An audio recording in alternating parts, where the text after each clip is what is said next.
2 of Hot Takes Live, our marketing stage. I'm Gary Emerald, CMO and co-founder at Breadcrumbs. Thank you so much for joining us today. We are starting the marketing track with a bang. We have Andrew Davies, CMO of Paddle, with us, joining us from the quiet solitude of his vehicle, it looks like. Andrew, thanks so much for joining. I'll throw it off to you. Thank you so much, Gary. Welcome, everybody. Thanks for joining. Yep, I'm in my car. My kids are home from school at the moment. And so this is a nice place of quiet and solitude. Right, so I hope everyone is having fun. My hot take today is that you can forget all about your buyer personas because you now serve the CFO. My name is Andrew Davies. I'm the CMO of paddle.com. I've got the great joy of being based down in sunny Devon in the UK, so my only neighbours are cows and sheep. I was asked for an interesting fact. I don't know if that qualifies or not, but based over in the UK and being looking forward to having a quick chat with all of you wherever you are based in the world. So let's just dive in. I'm sure we all are seeing the same things. We're fighting for every deal. More deals are being pushed. Churn and retention is the biggest priority. Even small deals are going all the way to the CFO, and all of these other hot takes coming out of our market. We're certainly hearing these things. I'm sure you are too. All of my colleagues, CMOs and revenue leaders, are hearing the same as well. So what is actually happening? Well, in good times, basically, in the times we've been in for the last few years, you've probably got a whole bunch of different priorities in every business, a whole bunch of different people making decisions, and a whole bunch of reasons why those decisions are made. What happens in a difficult economic climate, and we're certainly in one now, particularly if you're in SaaS or selling into SaaS, company priorities get very, very short. The people making the decision, that shortlist gets very, very small. It's not first-time managers and ICs and VPs making calls. It goes right up to the CFO, CEO, and the board. And the reasons why we make buying decisions also become very short. Suddenly, it's not just about investing in audience and alliances and customer experience and employee experience. Revenue, cost, and risk become the top 3 things you should focus on. So your buyer personas have got to include the CFO in this environment. And you've really got to decide whether you want to start out by including the CFO in your top few personas you go after, or whether you want to end up at them. Because whether you start with them and then move to other buyers within that committee that you're selling into, or whether you actually start selling to the person you normally sell to, whoever it might be, head of HR, head of marketing, depending on what your product is, and then go to the CFO afterwards, they are in your buying group and you've got to make sure you take care of them. So decide whether you're going to start or whether you're going to end with the CFO. Now, marketing loves a good persona book, but everybody's priorities have changed over the last few months. And it is really a CFO's world, and we are just living in it. We've seen this in all of our research. So our platform, we monitor about 28 billion of ARR, about 30,000 customers that use our metrics product, and about 3,000 customers that use the paddle billing product. And so we see the go-to-markets of a huge number of customers. And we are hearing this over and over and over again. Even the smallest deals are going all the way up to the CFO. So I went back and looked at Sequoia's latest memo when we went through the challenges as Russia invaded Ukraine and we looked like it might be dipping into a recession. Sequoia released one of their famous memos, and if you go through it and go down to about 3/4 in, I think this is a very, very good slide, and it basically is talking about what are the strategies for uncertain times. Well, simplicity scales, complexity doesn't, and it talks about speed and alignment, but it has this phrase in there that I've circled: if it's not one of these 3, it's fluff.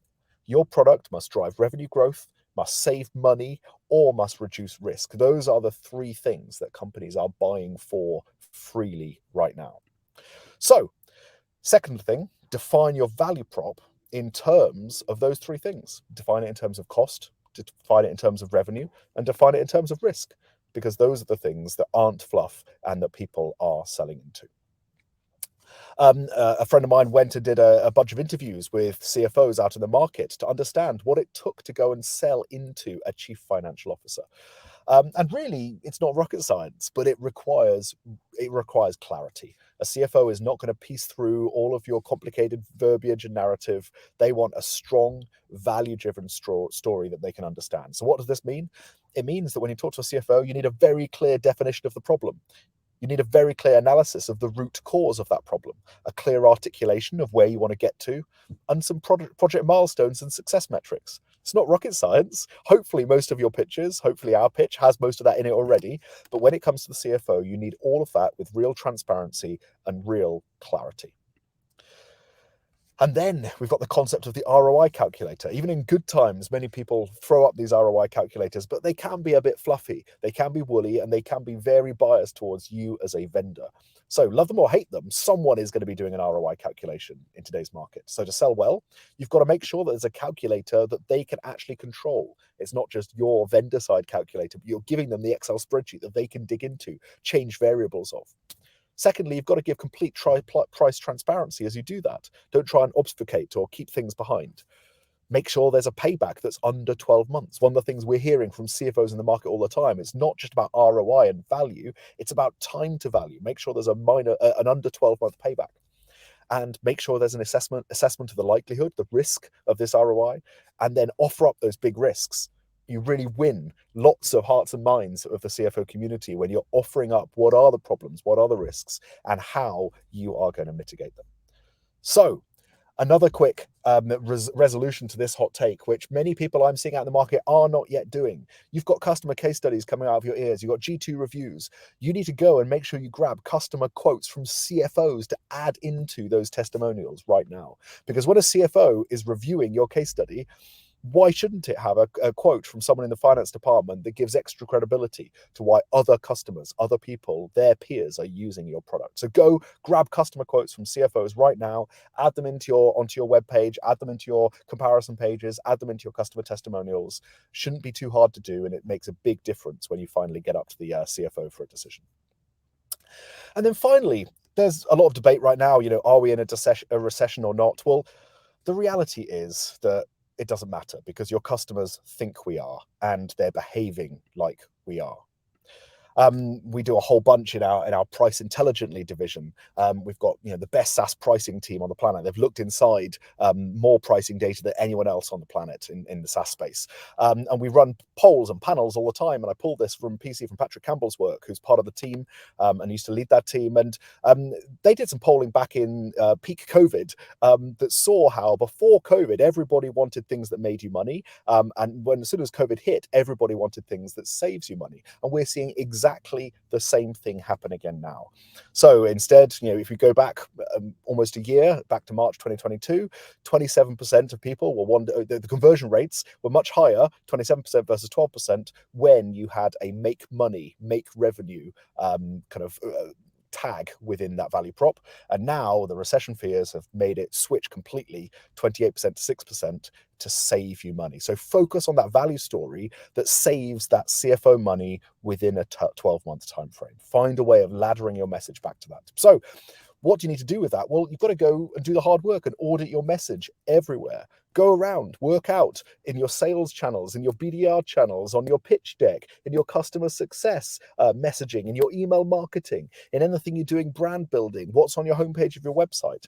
Go and audit that message and just do a sense check. Number one, you should be doing it anyway to see if it's all coherent. Number two, see if it's all laddering up to the same story that's differentiated and talks about your unfair advantage. But right now, number three, is it talking in context where we are right now? So is it talking about cost savings as well as the revenue and as well as the risk? I think my key takeaway, we're seeing this across the thousands of customers that we work with, and I think this quote is often misattributed to Charles Darwin. It's not the strongest species that survive, nor the most intelligent, but it's the ones that are most responsive to change. So it doesn't matter if you haven't got this right already. It doesn't matter if you are the fastest to get this right, but you've got to be responsive to those changes in the market. And there will become a brighter day when suddenly the CFO is out of the buying committee again, and where suddenly you're able to focus on revenue growth and on employee experience and customer experience and these other things.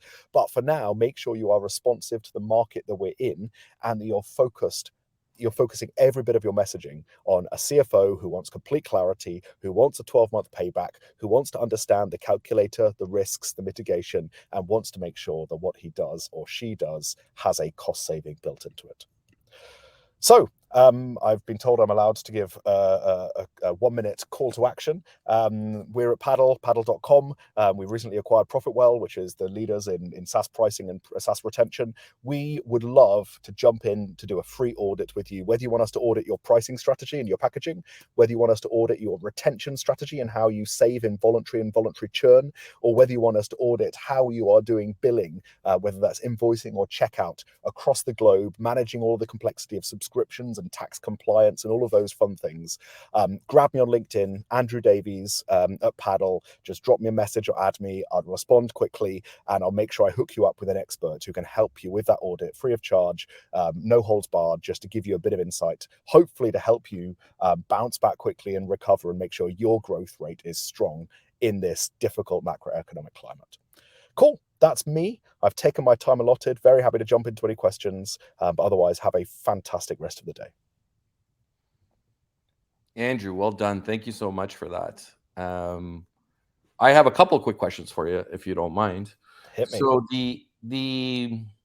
you're positioning this as a moment in time thing. But when I think about it, I really think that it's just like an ongoing shift, right? You are just better off as an organization if you have a compelling financial argument that resonates with the CFO. Do you think that this is a moment in time thing, or do you think this is just a shift in terms of like more multi-threaded, structures in terms of your go-to-market? So I think it's a bit of both. Certainly, if you're selling decent sized deal value, you'll always need to have some form of financial message that goes to a CFO. But that first slide I showed, I think is the most important thing here, which is that we are seeing a significant shortening of the list of people who make decisions right now. And the reasons why they make decisions is shortening too. And so actually that financial message, it's just not so relevant if it's an individual contributor or someone who is in the business who has budget power but isn't held to account on EBITDA is making that decision. It could be based on saving them time or making something easier or a better user experience. All of those things really count to an individual contributor who's using your product. So I think it's a bit of both. Awesome. And then, this is all about hot takes and spicy opinions. I agree with you in terms of whether we're in a recession or not. Doesn't really matter. The advice stands alone. Out of curiosity, what do you think? Do you think we're in or going into one? So as I mentioned, we see a huge amount of SaaS data, and so when it comes to the SaaS market is all I can talk about because governments can decide the rest of it in terms of the macroeconomic climate. What we have seen, and we saw very early when the crisis in Ukraine started happening and inflation started rising in many of the Western economies.